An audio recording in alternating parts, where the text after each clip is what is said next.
तो कौन कौन से पैरामीटर्स होते हैं, जनरल पैरामीटर्स होते हैं न्यू बॉर्न के अंदर जब भी बच्चा है डिलीवर्ड होगा, ठीक है ना।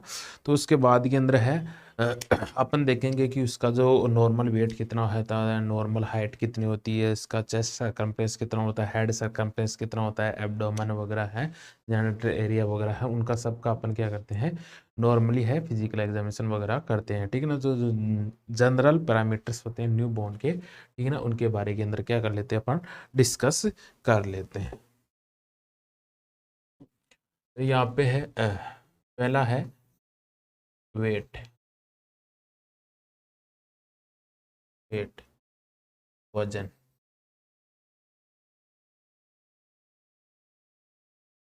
तो जो न्यू बॉर्न होता है उसका जो वेट होता है, एवरेज वेट होता है, वो होता है 2.5 kg, ठीक है। 2.5 kg का है वो बच्चा होता है, वो नॉर्मली इसका वेट होता है एट बर्थ के ऊपर, ठीक है ना, एट बर्थ के ऊपर। इसके बाद के अंदर है जैसे जैसे बच्चा का है ग्रोथ होती जाएगी, डेवलपमेंट होता जाएगा, वैसे वैसे है उसका जो वेट वगैरह है, हाइट वगैरह है, चेस्ट सरकमफ्रेंस है, इसके अलावा है हेड सरकमफ्रेंस है, मिड अपर आर्म सरकमफ्रेंस है, एब्डोमेन वाला जो एरिया है उसके अंदर है अपने को कुछ चेंजेस दिखाई देंगे, ठीक है ना। तो इसके अंदर है जो नॉर्मल वेट होता है वो एट बर्थ के ऊपर है वो 2.5 kg होता है, ठीक है ना।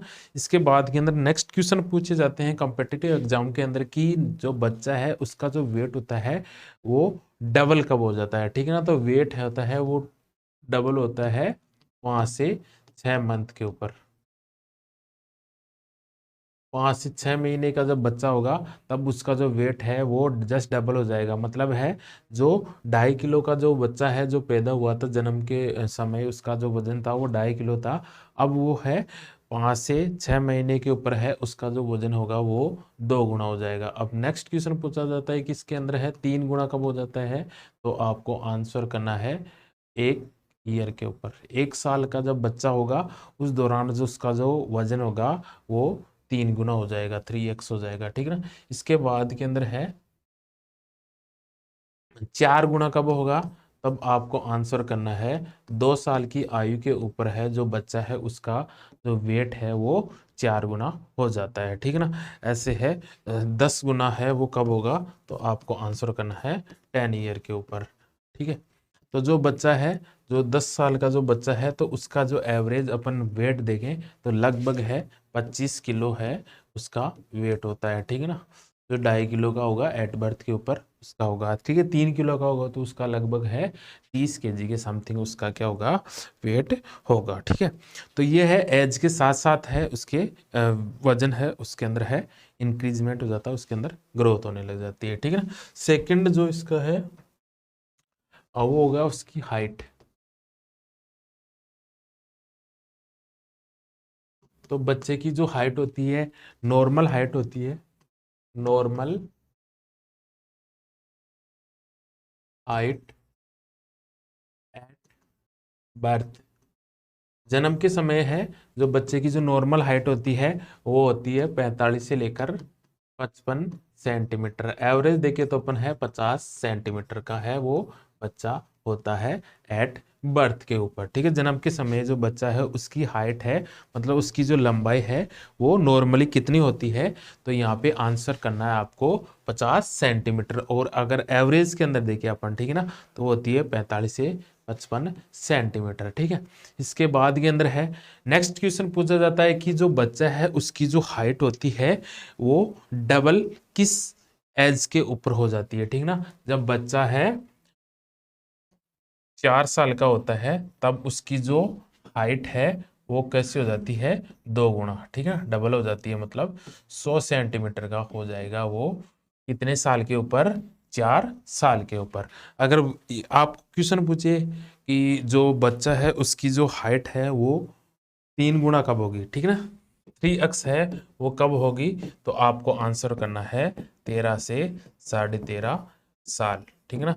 13 से 13.5 साल के ऊपर जो हाइट है वो बच्चे की है 3 गुना हो जाती है, लगभग 150 सेंटीमीटर, 150 सेंटीमीटर, ठीक है।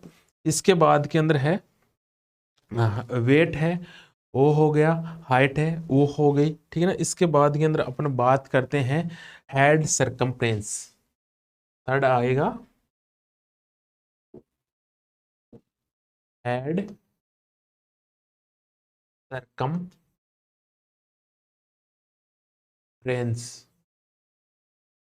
मतलब उसके जो सिर है उसकी परिधि कितनी होगी,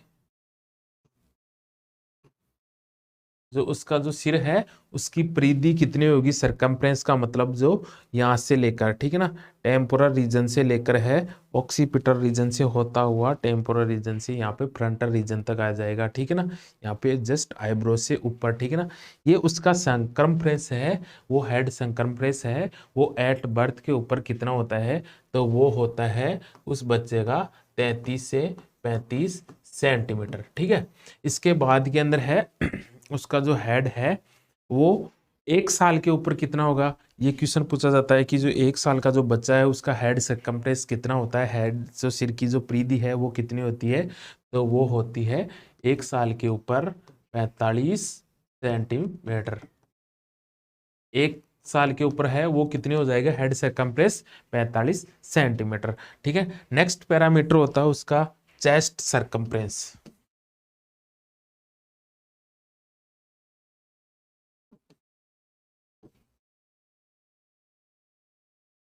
चेस्ट सरकमफ्रेंस, ठीक है। तो ये चेस्ट सरकमफ्रेंस कितना होता है, एवरेज जो बच्चा होता है एट बर्थ के ऊपर, ठीक है, तो उसका जो चेस्ट सरकमफ्रेंस होता है वो लगभग हेड सरकमफ्रेंस से लगभग 3 सेंटीमीटर कम होगा, ठीक है ना। चेस्ट सरकमफ्रेंस कितना होगा, तो यहाँ पे है 30 से लेकर 33 सेंटीमीटर होगा एट बर्थ के ऊपर। जन्म के समय जो बच्चा है उसका चेस्ट सरकमफ्रेंस है वो हेड सरकमफ्रेंस से लगभग 3 सेंटीमीटर कम होता है, और वो होता है 30 से लेकर 33 सेंटीमीटर, ठीक है।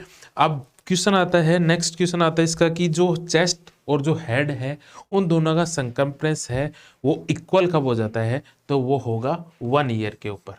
यहाँ पर भी 1 साल के ऊपर है जो चेस्ट है वो कितना हो जाता है 45 सेंटीमीटर का, ठीक है ना।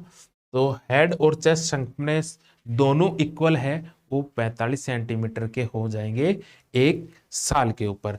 ये क्वेश्चन है बहुत बारी पूछा हुआ है, head circumference equal to chest circumference at 1 year कितना 45 सेंटीमीटर, ठीक है। तो ये आपका आंसर यहाँ पे रहने वाला है, ठीक है। और नेक्स्ट यहाँ पे है अपन बात कर लेते हैं, हेड सरकमफ्रेंस हो गया, चेस्ट सरकमफ्रेंस हो गया, इसके बाद के अंदर है अपन देख लेते हैं उसका mid upper arm circumference. Mid upper arm circumference, ठीक है। मतलब इसकी जो मध्य की जो ऊपर वाली भुजा है, ये जो, ठीक है ना, मध्य ऊपर वाली जो भुजा है इसकी परिधि कितनी होती है at the birth new born के अंदर, तो वो होती है 11 से 12 सेंटीमीटर एट बर्थ के ऊपर, ठीक है।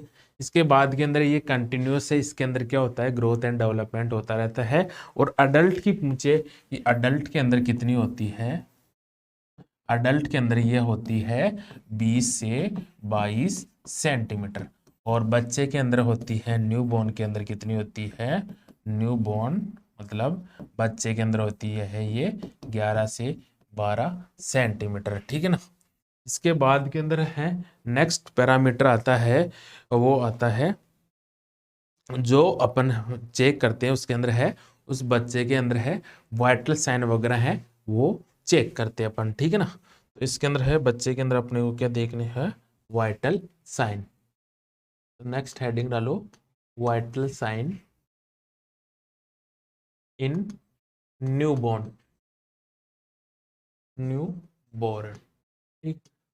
इन बच्चों के अंदर वाइटल साइन है जिनको अपन बोलते हैं कार्डिनल साइन भी बोलते हैं, जो अपन है फंडामेंटल ऑफ नर्सिंग के अंदर है, जो सबसे पहले जो एक टाइम पास अपने को है एक टॉपिक है वाइटल साइन, ठीक है ना।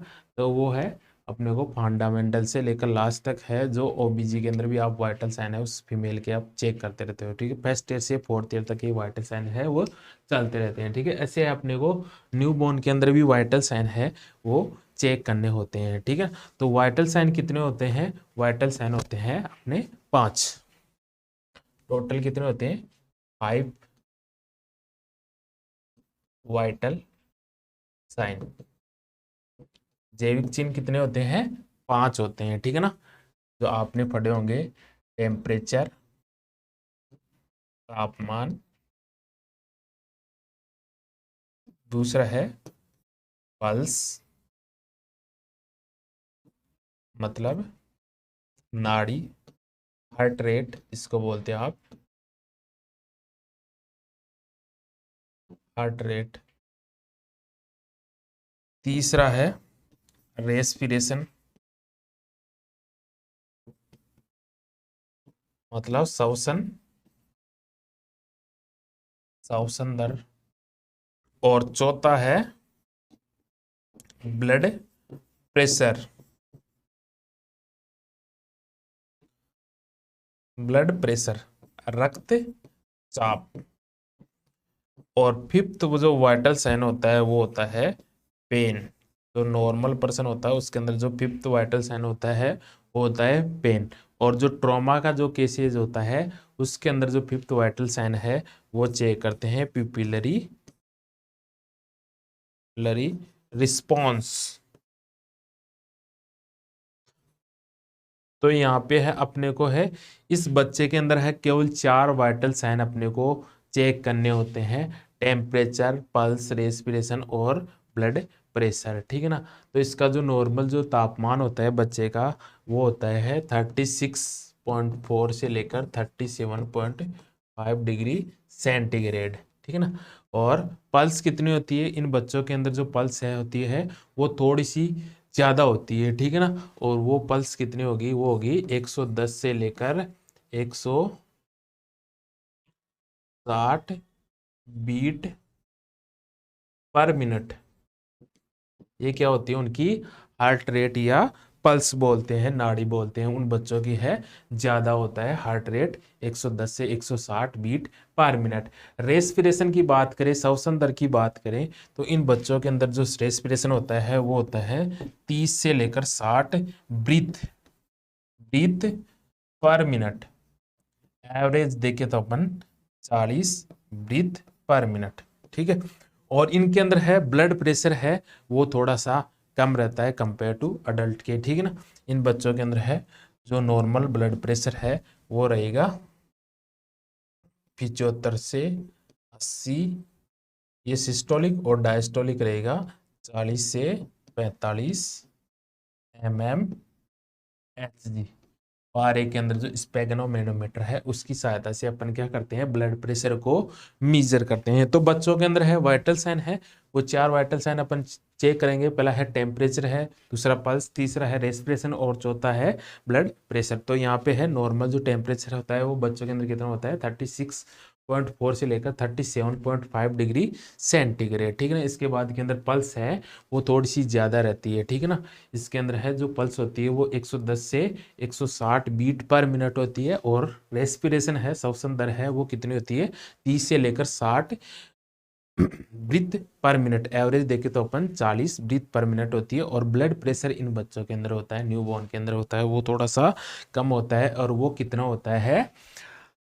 75 से 80। ये सिस्टोलिक होता है, सिस्टोलिक। और डायस्टोलिक कितना होता है? 40 से 45 mmHg। सिस्टोलिक का मतलब होता है जब हार्ट कॉन्ट्रैक्ट करता है उस दौरान है ब्लड वेसल्स के ऊपर कितना प्रेशर रहता है वो होता है सिस्टोलिक। और जब हार्ट है रिलैक्स होता है, वापस अपनी पूर्ण स्थिति के अंदर आता है, उस दौरान जो प्रेशर रहता है ब्लड वेसल्स के ऊपर उसको बोलते हैं डायस्टोलिक ब्लड प्रेशर, ठीक है ना। वो रहता है 40 से 45 सेंटीमीटर।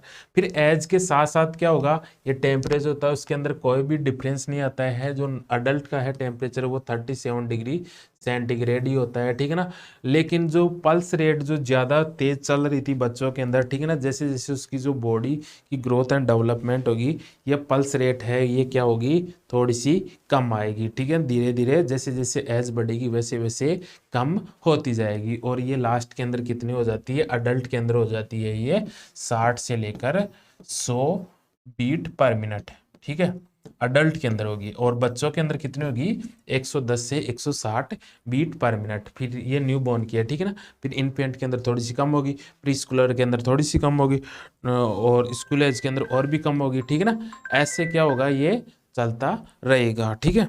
इसके बाद के अंदर क्या होगा, जो रेस्पिरेशन है, इन बच्चों के अंदर जो रेस्पिरेशन रेट है वो भी क्या होती है, बहुत ही तेजी से होती है, ठीक है ना। और वो रेस्पिरेशन रेट कितनी होती है, 30 से 60 ब्रीथ पर मिनट।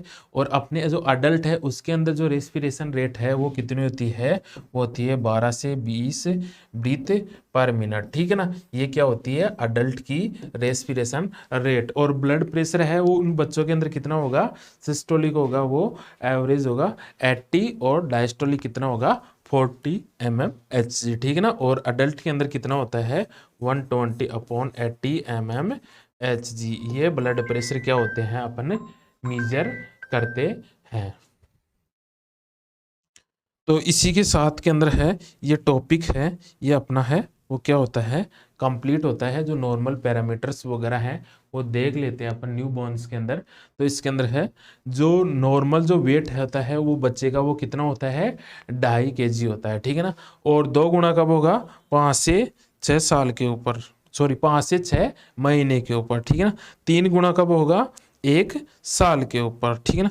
4 गुना कब होगा, 2 साल के ऊपर।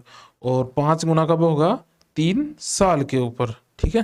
तो ऐसे जो जैसे जैसे एज बढ़ती जाएगी वैसे वैसे उसका क्या होगा, ग्रोथ एंड डेवलपमेंट के साथ के अंदर है उसका जो वेट है, हाइट वगैरह है वो क्या हो जाती है, बढ़ती रहती है, ठीक है। इसके बाद के अंदर बात कर लेते हैं अपन हाइट की। तो हाइट एट बर्थ के ऊपर कितनी होती है, 45 से 55, अपन देखे एवरेज देखे तो 50 सेंटीमीटर होती है, ठीक है ना। इसके बाद के अंदर है 2 गुना कब हो जाती है, तो लगभग 4 साल के ऊपर है 2 गुना हो जाती है। उसके बाद के अंदर है 3 गुना कब होती है, तो वो होती है अपनी 13 से लेकर 13.5 साल के ऊपर, ठीक है ना। इसके बाद के अंदर है अपर आर्म सरकमफ्रेंस, ठीक है ना। वो कितना होता है, तो वो होता है अपना अपर आर्म सरकमफ्रेंस होता है वो 11 से 12 सेंटीमीटर होता है, ठीक है ना। और इसके बाद के अंदर है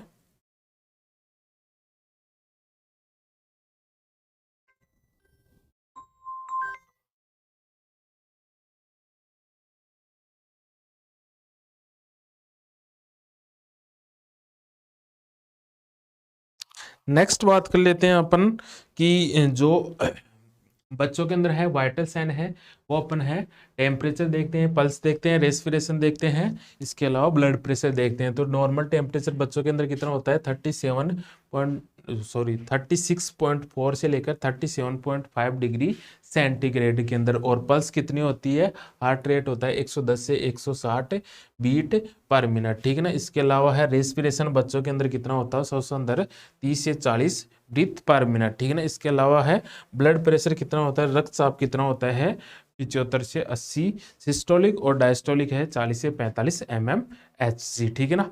जैसे जैसे एज बढ़ेगी वैसे वैसे है जो हार्ट रेट है वो कम होगी, और रेस्पिरेशन रेट कम होगी, और अपना जो ब्लड प्रेशर है वो एज के साथ साथ बढ़ता जाएगा, ठीक है ना। जैसे है अपना जो अडल्ट है उसके अंदर स्ट्रोक वॉल्यूम है वो 70 ml होती है, और बच्चों के अंदर है जो न्यू बॉर्न है उस दौरान जो स्ट्रोक वॉल्यूम मतलब एक बारी हार्ट कॉन्ट्रैक्ट करता है उस दौरान लगभग 5 ml है वो ब्लड है वो क्या होता है, एट्रियम से वेंट्रिकल के अंदर जाता है, ठीक है ना। वो होती है उसकी स्ट्रोक वॉल्यूम, ठीक है ना। और वो स्ट्रोक वॉल्यूम ये 5 ml से लेकर है अडल्ट के अंदर 17 ml तक पहुंच जाएगी, ठीक है ना।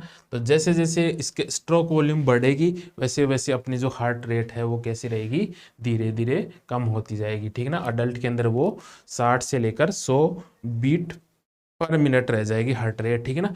एवरेज माने तो अपना है 75 बीट पर मिनट, ठीक है ना। क्योंकि एक कार्डियक साइकिल है वो कितनी देर के अंदर कंप्लीट होता है, 0.8 सेकंड के अंदर। और 1 मिनट के अंदर कितने सेकंड होते हैं, 60 सेकंड। तो 60 के अंदर है 0.8 का आप भाग दे लो आप, ठीक है ना। तो लगभग आता है 75 बीट पर मिनट, मतलब 1 मिनट के अंदर है लगभग जो हार्ट है वो 75 बार है क्या करता है, धड़कता है। ठीक है, तो ये थे वाइटल साइन के बारे के अंदर बच्चों के अंदर। ठीक है, इसी के साथ के अंदर है ये जो अपना टॉपिक है वो कंप्लीट हुआ है। तो बने रहिए आप विजडम नर्सिंग क्लासेज के साथ के अंदर, और वीडियो अच्छा लगे तो वीडियो को लाइक ज़रूर करें और चैनल को ज़रूर सब्सक्राइब करें। Thank you all of you.